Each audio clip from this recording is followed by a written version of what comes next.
काहे हो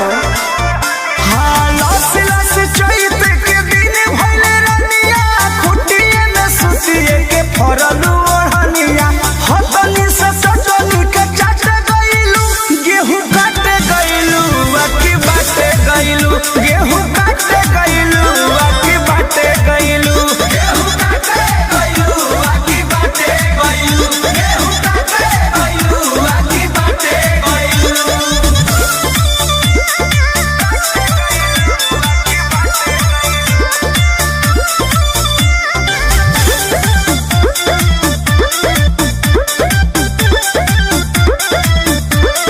घाम लागल चांपत हो गइलू सावर कहवा जवानिया तू कइलू निछावर